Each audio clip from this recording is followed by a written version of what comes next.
চাঁদে আর সেদো পড়া মানিক কখনো একভাবে বিশ্লেষণ করবেন না। কোথায় চাঁদ আর কোথায় সেদো পড়া মানিক, এই বিষয়টির, এই কথাগুলোর যথেষ্ট অর্থ রয়েছে। তো আমরা সমাজে বা রাষ্ট্রে মানে কিছু মানুষের সঙ্গে কিছু মানুষের তুলনা করি, এটা কিন্তু আসলেই মানে অগ্রহণযোগ্য। এটা কিন্তু আমাদের বুঝতে হবে। তো আমরা অনেক সময় একটি কথা বলি যে যদি গান শুকিয়ে যায়, গাঙ্গের রেক থাকে।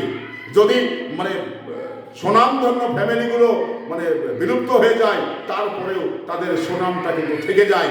তো এই জন্যেই মানে আমরা বলি যে চাঁদ আর সেদো পড়া মানিক কখনো একভাবে বিশ্লেষণ করবেন না, কখনো একভাবে দেখতে যাবেন না, এটা চরম অন্যায় হবে।